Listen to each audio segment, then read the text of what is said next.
Gonna build a mountain from a little hill. Evening folks, this is Best in Slot, and despite what I said yesterday, we do in fact have a little bit of new Planet Zoo news today.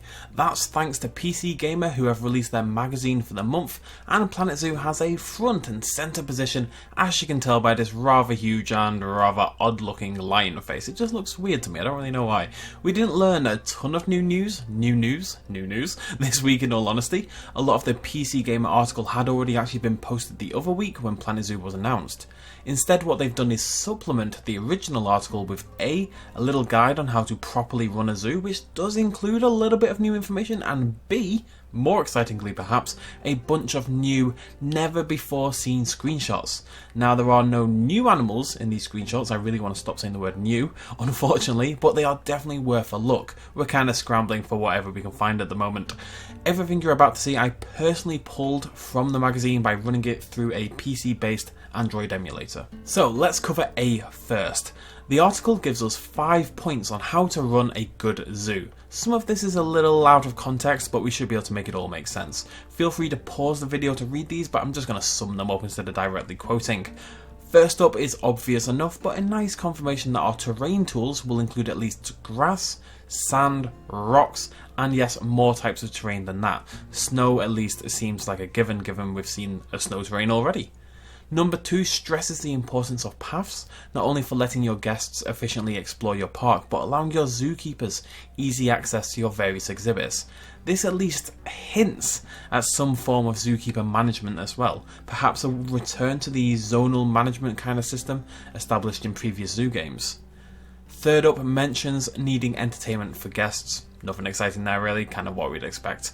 Fourth is the one we're excited about, however, from this list. It confirms the presence of water purifiers in the game, something we definitely didn't know about before today, but it also suggests something else. It says, some animals don't mind dirty water. We can assume things like hippos and the like, but it means your guests won't see them swimming.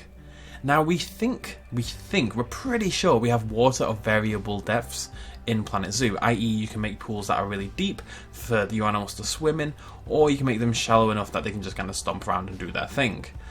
Does this suggest then that we'll have exhibit viewing areas that are at least partially underwater? This style of enclosure is an absolute classic in zoos for basically any animal that loves the water, and hell, even animals that aren't typically associated with water, like these elephants, have used the same exhibit type. It's worth noting some people believe they spotted a viewing area like this on a previous screenshot, but that's still a little bit up for debate at least.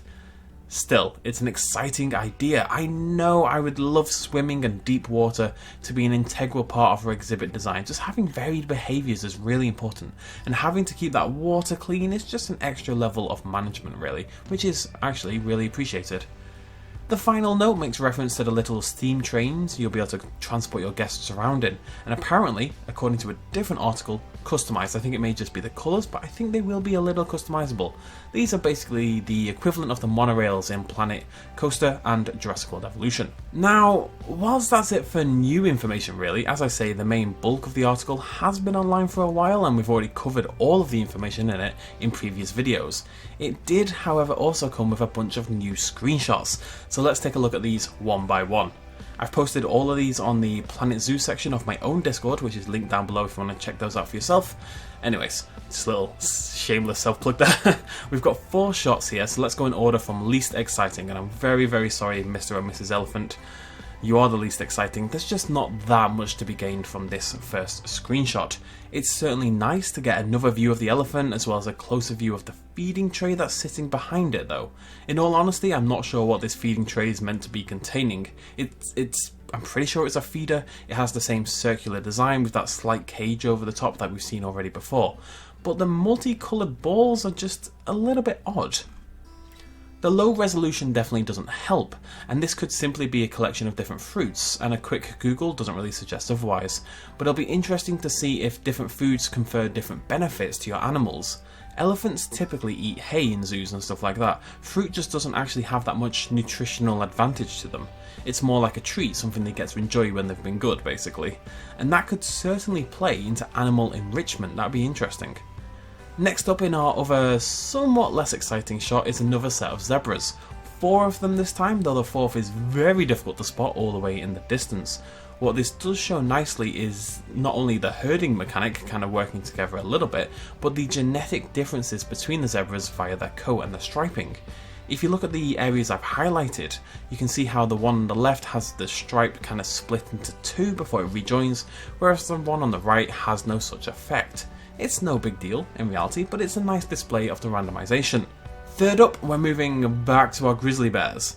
Now this looks to be an alternate angle perhaps of the same female grizzly bear we've seen in screenshots before, given it has very similar fur coloration, although that could be typical of the female grizzlies in the game in general. But what all this really highlights, and it is a very high quality screenshot if you look at the original, is the sheer quality of the fur on these animals. This is a fluffy ass bear. Well, we can only see the front, we assume it's a fluffy ass bear.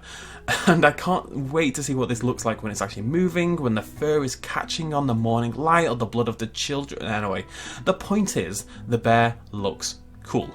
There's also what looks to be an absolutely gigantic and cut in twain tree in the background. Is this just a very cool decoration, or is it some form of shelter for the bears? Anyone who played World of Warcraft will potentially remember the Grizzly Woods, because it has the best music in the entire game, by the way, just for one. Maybe that's what we've got here? A huge hollowed out tree trunk would make a thematically fantastic shelter and home for our pair of grizzlies. Finally then, we have the hippos. Not only are these the best through sheer force of just being a hippo, basically, but there's 4 things, now that I've added another one, that I'd specifically like to point out right here. The first is the fact that the closest hippo seems demonstrably smaller than the other adult hippo behind them, as well as having a slightly less pronounced back and just general bulkiness, really. Real female hippos stop growing, as in they stop gaining weight, at about the age of 25, but the males will continue to bulk up for their entire lives, as though they're on some torturous eternal bodybuilding circuit. This certainly seems to suggest more gender dimorphism. There's a little bit more to it though than the size. The colours down the centre of the hippo head are very clearly different between the two, with what I suspect is the male at the front displaying much darker colouring, as the one in the back I should say, as the swatches on the right popping up now should show you. Is this the gender dimorphism at play, or is this one of the ways the hippos will differentiate from each other genetically? We speculated about this system just yesterday, saying things like, oh well, the zebra is very easy to tell the difference, but how would it work on an animal like a hippo, which has much less obvious colourings and markings in general?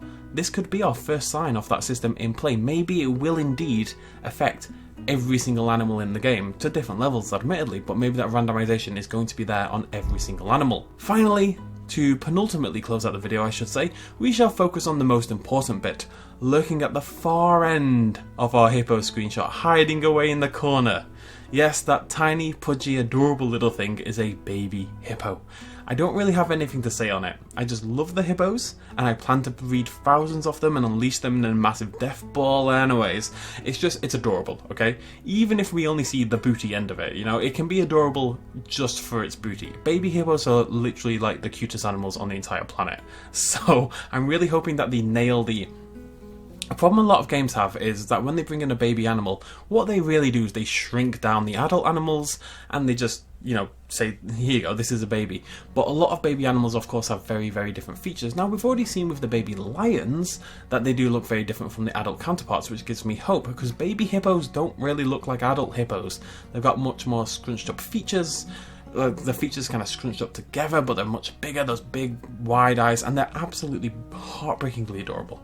And, you know, even if it is only a booty, this is only the second baby animal we've seen yet in Planet Zoo, along with the aforementioned lions. Now, a little extra note here, as I actually missed this when initially scripting this video.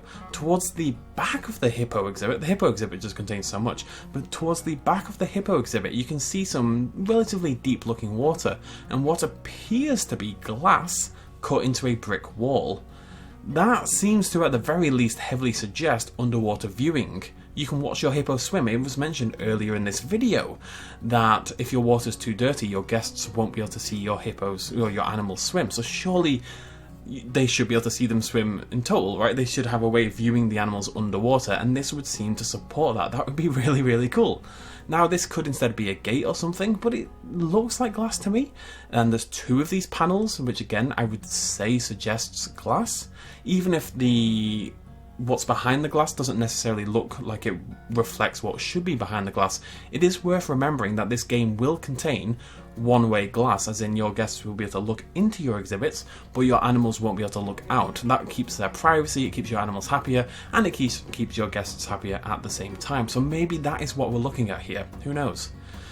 Either way, folks, water purifiers, potential underwater or at least semi-underwater viewing areas, which would then suggest maybe some polar bears and penguins and these kind of...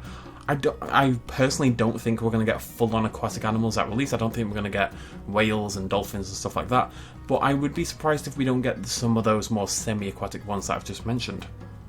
Weird little viewing areas, incredible fur detailing, coat randomization, more potential gender dimorphism, and of course a baby hippo. If you found this video informative, then please show your support by throwing me a like down below and subscribe if you're new for plenty more Planet Zoo news and updates as soon as they happen, and of course a little bit of speculation as well in the build up to the game's autumnal release. Autumnal is such a good word. Thank you very much for joining me. Let me know what you think in the comments down below. How excited would you be for this half underwater viewing area? I think it'd be amazing. Like, the hippo looks brilliant. I know I harp on about it, but walk along your park and you turn the corner and there's this sort of glass pane sort of filled with water and you see a hippo dive down into it. I just think that'd be really, really cool and something we haven't had in a very, very long time. And it was in Zoo Tycoon too, so if they can do it then, they can do it now, basically. Anyways, thank you for joining me. Cheers, much love as always. Bye-bye. Hey folks, thanks for watching. If you enjoyed this video and you want to help support me a little bit more, you can do so at patreon.com/bestinslot. There's a link in the description down below. Every little really does help in times like these, but it's not at all expected, and by just watching the video you've already helped me out massively, and it makes you a pretty cool person, so well done you. Thanks for joining me either way, I'll see you next time.